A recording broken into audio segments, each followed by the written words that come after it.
have it, folks. That's a Lionel 2343 pair with a bell attached. But I should remind you, this is no ordinary MP3 player or Bluetooth speaker or rail sounds. This is purely electromechanical goodness. Oh yeah. I can turn it off and on as I please. And as you already saw, it works even when the train's moving. The bell actually came out of this here Lux Clock Company Minute Minder timer. I think it used it for the kitchen, you know, cooking eggs and what have you. But I thought it'd be more fun as an EMD bell. For those of you who don't know, EMD is the electromotive division of General Motors. Oh, come on, focus. There we are, General Motors.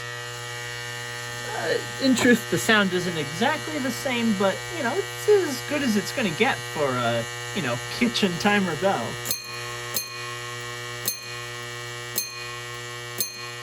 If you're curious how it works, I can show you. I can show you the schematic here. It's, you know, it's an okay little system.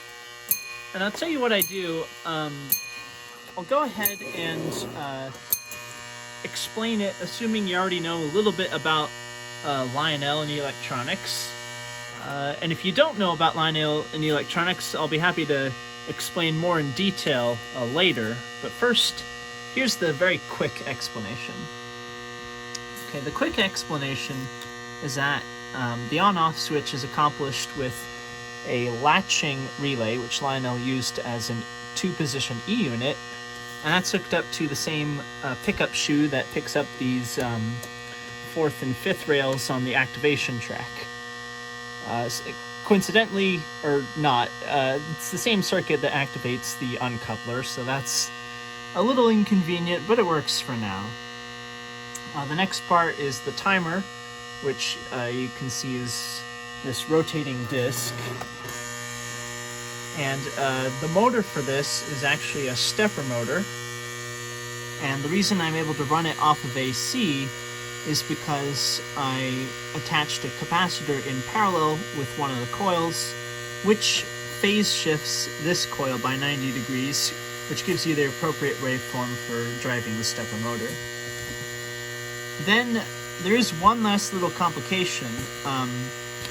Because the stepper motor is so slow, when you give it a 60 Hertz input, the little screws here make contact with this spring for much longer than is needed to actually drive the bell whacking solenoid.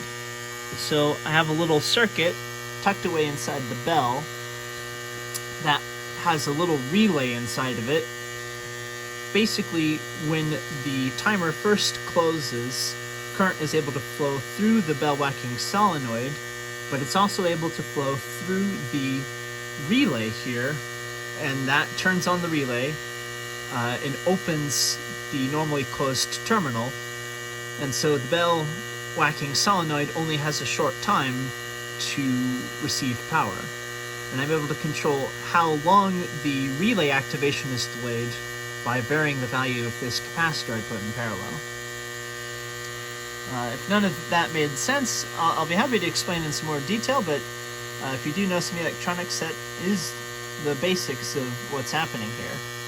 So, yeah, hope you enjoy. Now to explain in a little more detail, it is kind of fun to see all the different little parts operating. The first part, the on-off switch, I said was a latching solenoid. And here's the way that works. Actually, hold on, I need to be over the activation rail. There we are. So, yeah, let me get the camera in close here. Well, the way the latching solenoid works is when you apply power, that little middle plunger moves up. And that's true of all solenoids. They're all moving a little plunger. But the special thing about this one, it has this little finger which can move left and right. And then there's this plate which flips from here to here. So each time I press it switches direction. Right now the center is connected to this post, and now it's connected to this post, which then provides the electrical connection for the rest of the circuit. Now the next interesting part is this, it's this little turntable. And the fun thing about it is because it's a stepper motor, its speed depends mostly upon the frequency of the electricity, which is just 60 hertz coming from the outlet into the transformer and onto the track.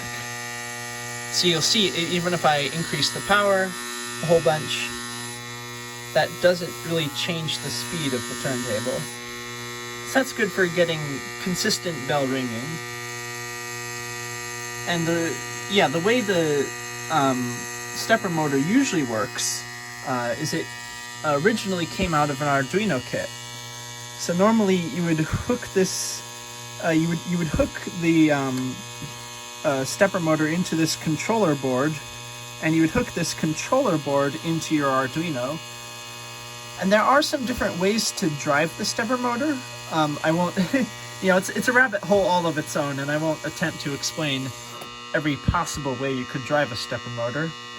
But one common way is called full step drive. And the way that works is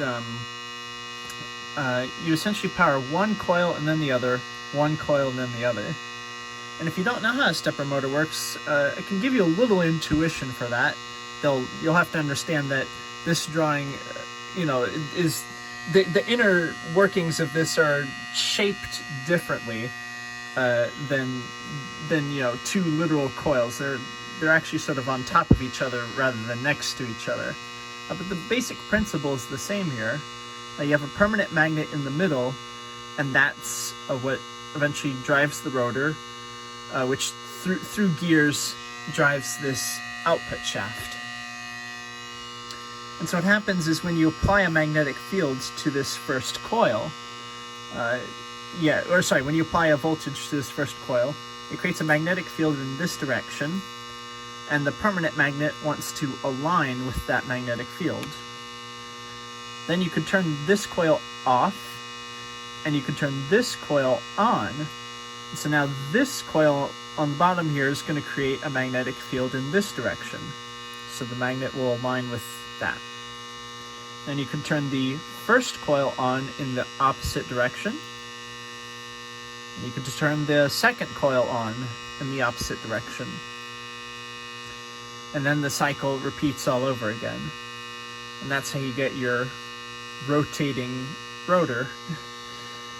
And so, usually you would do this in discrete steps using this controller board. But you can see I desoldered the connector from this board, and I put it onto my own board here.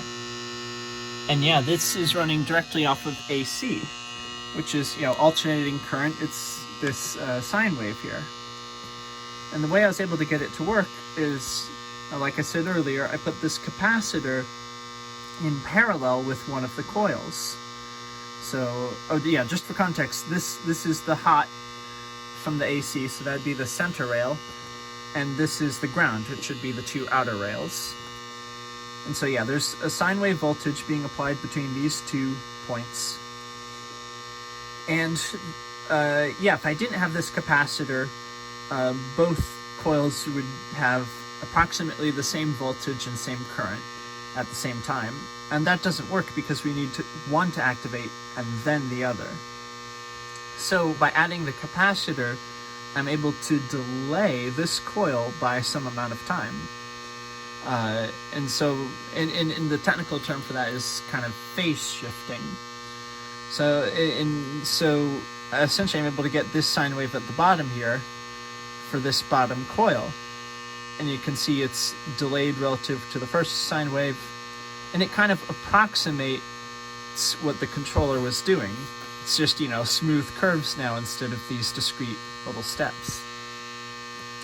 And if you're wondering why capacitor would delay something in time, obviously a full electronics course would help you to understand that, but I guess to give some basic intuition, the basic intuition is that say I were to apply voltage across this inductor, the voltage would just be instantly applied across the inductor. Or actually, sorry, maybe a better better analogy. If I were to apply a current, if I were to try to force current through this inductor, it would instantly develop a voltage across it. But if I were to try to force current through this inductor in parallel with this capacitor, what happens is instead of the current, trying to force its way through the inductor, the current, the electrons can instead go into this capacitor. And so there's no reason for much voltage to develop across this. Instead, the voltage is going to gradually build up as the capacitor charges up. If that makes any sense at all. So yeah, the crux of it is it takes time to charge up the capacitor, and so that's what delays the voltage across this inductor, and that's why that inductor activates after this first inductor, and that's how I'm able to get the alternating cycles. So again, there's much more professional technical explanations, but hopefully that gives you a little intuition for how that works. And then onto the pulse generator. I call it a pulse generator because, the output of this timer is going to be, it's going to be kind of like a square wave. But what I want actually is I want, these short pulses. And the reason I want short pulses is because it doesn't take very much time for the relay, or for the bell whacking solenoid to do its job. So if I were to turn this on right now, you can see that only takes a few milliseconds in order for the bell to be whacked. But the screws make contact with this spring, I'd say for a good half second or so. And so to have the solenoid activating for longer than it needs to be would be a great waste of power. And that'd be kind of bad, and not just for global warming, but because I'm running this circuit off of a battery, and already this thing chews up 9-volt batteries like oatmeal or raisin cookies. So to save on the amount of time this solenoid is active, that really helps to get more life out of these. And so the way this works, it's kind of, hopefully the explanation I offered earlier makes a little bit of sense, but, where current, as soon as this switch closes, as soon as the screw touches the spring, current is able to flow through the bell whacking solenoid, but then current is also able to flow through this coil on the relay, and when the relay coil activates, it opens this switch and disconnects the bell whacking solenoid. And it's the same principle, when I try to force current through this part of the circuit, the current will go to the capacitor mostly until the capacitor charges up sufficiently and develops a voltage across it. And then once there's a sufficient voltage across the capacitor, then there will be enough current going through the inductor to activate the relay. And so by changing the value of this capacitor, by making the capacitor larger, I can have this relay wait for a longer amount of time, and if I make the capacitor smaller, the relay will wait for a shorter amount of time.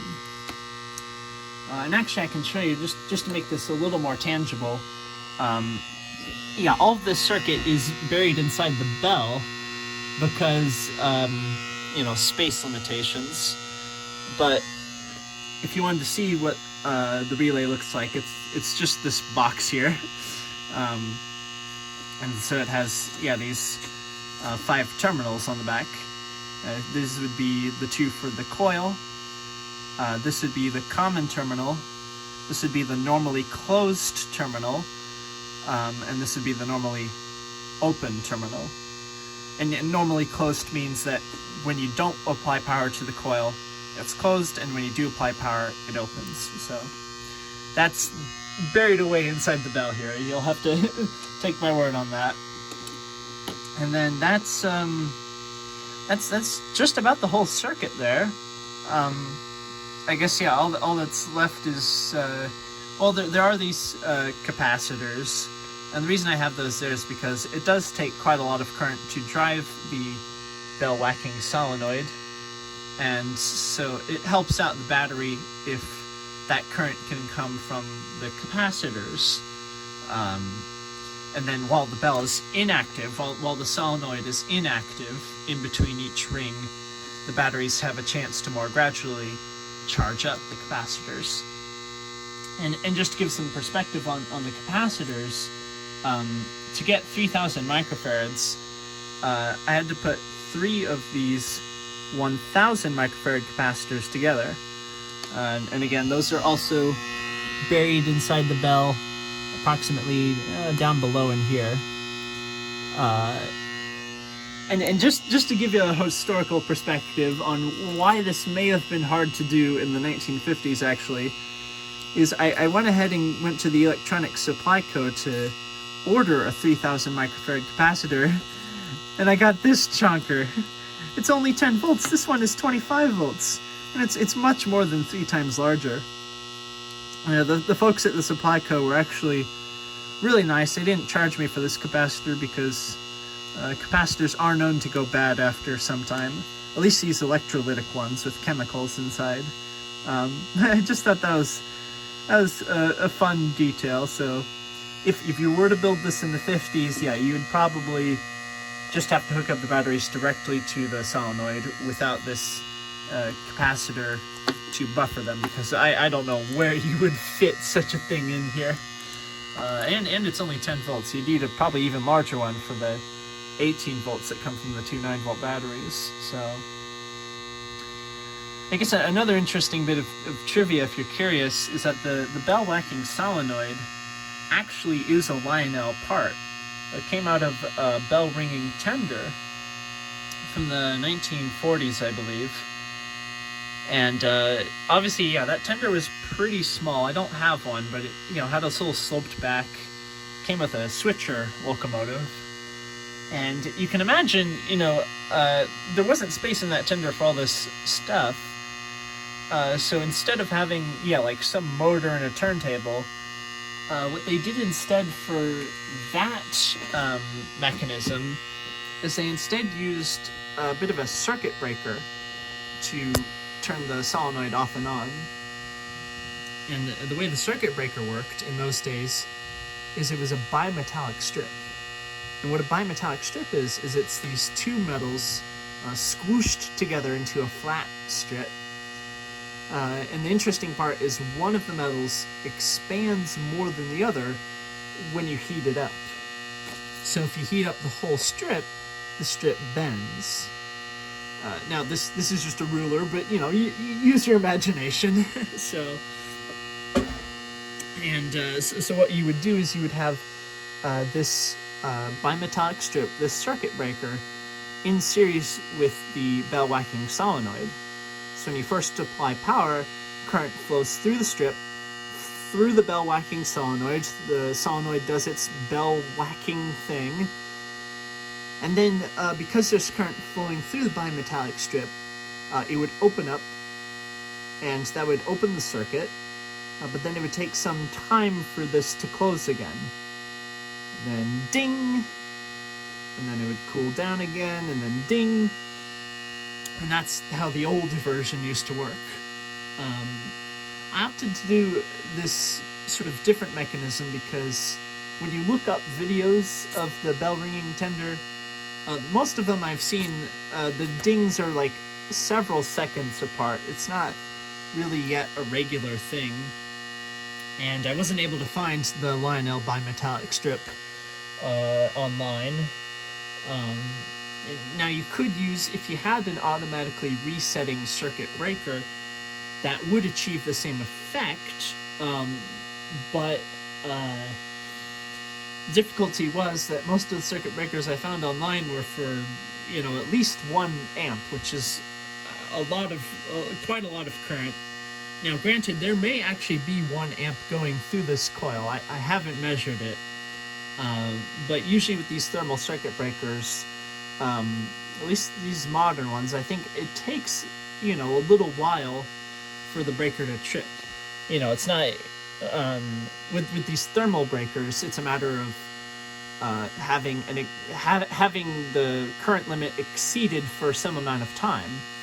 If you were to give like a sudden, tiny millisecond spike of current, that might not trip the breaker. So overall, I just thought and I also just thought it'd be more fun to have this more mechanically interesting solution.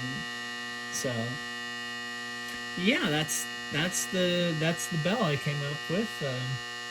Hope you enjoyed it, and yeah, just thought that'd be a little bit of fun there. So I don't have much else to say. There we are. Okay now.